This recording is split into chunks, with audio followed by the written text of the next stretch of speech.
Anong camera setup mo sa loob ng sasakyan? Wait. Sige, sandali.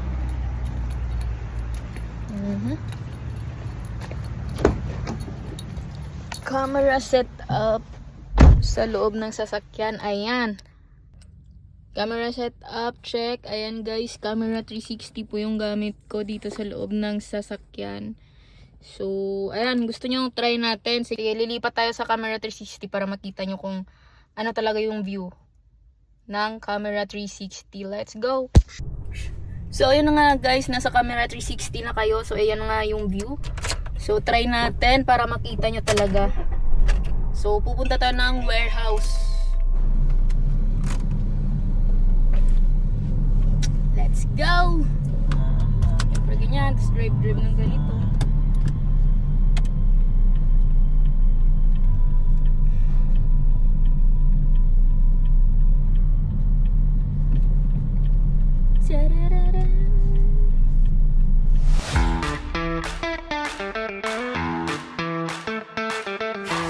Ayan guys, huwag na kayo magtaka kung anong gamit ko, anong setup ko sa sasakyan kasi yan lang po talaga yung gamit ko, camera 360.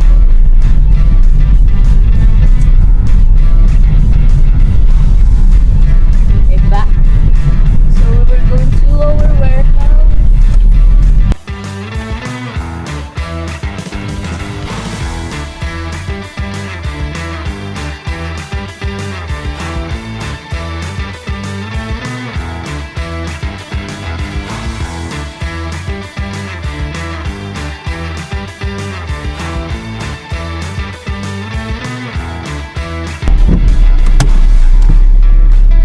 So, dyan na muna kayo para at least enjoy nyo yung view ng 360 natin while driving.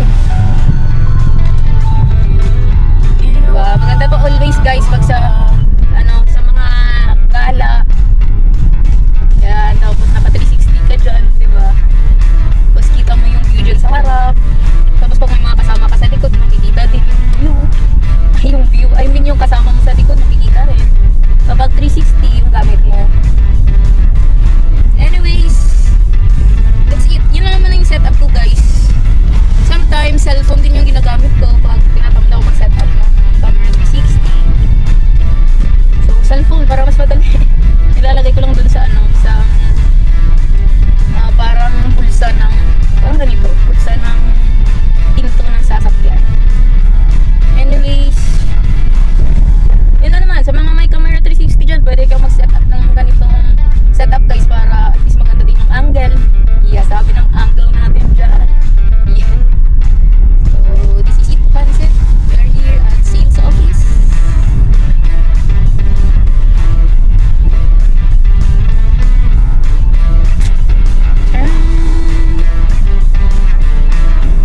Southern Roof Guard Corporation.